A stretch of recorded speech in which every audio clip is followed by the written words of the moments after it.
Hi everyone, Dennis Foley from Acoustic Fields. Today we're going to talk about reflection, reverberation, kind of combine the two words together. You could say reverberation, reflection. They're really together, and that's what you need to think about. Reverb or reflection is how long a sound stays around in the room after it's been sung, spoken, or played. We all know what that is. We've all heard it before many, many times. Churches are really good at having high reverberation times, okay? So every room surface, since this is a reflection-based issue, contributes about 17% to the problem. We have 6 surface areas: floor, ceiling, 4 walls, right? Surface area composition, is it hard versus soft? Most of these rooms, churches, schools, very hard surface areas. I get it. They like the appearance of a hard surface area, but it's horrible for acoustics.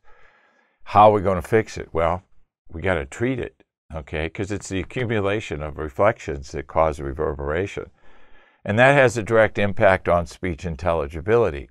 Churches are another good example of this, where you have the spoken word and the musical word. Well, you have to hear the spoken word, and the musical word reinforces the spoken word. But speech intelligibility indexes and music intelligibility indexes are different, okay, different time signatures. And that's why,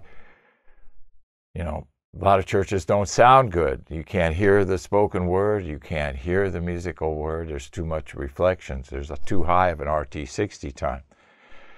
How do we fix it? We've got to treat at least 50% of the surface area with the proper rate and level of absorption. There's just no way around this, okay? People are looking for little cheats here or there, but you can't. It's all about surface area because each surface contributes 17%.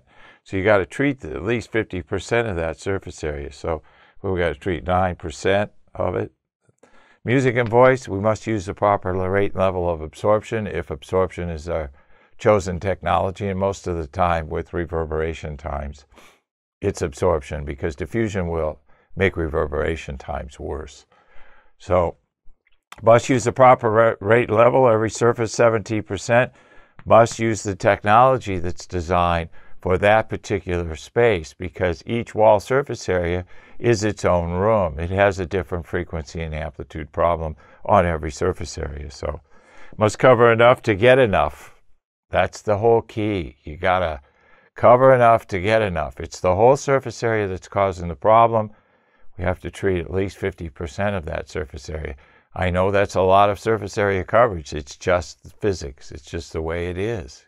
Physics is the law. Everything else is a suggestion. You got to treat at least 50% of each offending surface area to have an impact on reverberation time. It's just the way our technology that we have today for absorbing middle and high frequencies and the size and volumes of these rooms produce, high reverberation times. It's just physics and covering the proper amount in surface area problems. Reflection, reverberation. Hope this helps. Thank you. Thank you for watching this video, and if you liked it, please give us a thumbs up. We also have a newsletter that you can subscribe to, so please do that because we offer special price discounts to only those on our newsletter.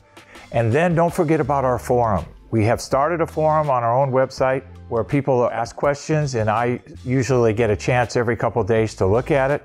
There's an interchange between people on the forum, and we'll give you real answers on a regular basis, so that'll help you. Thank you.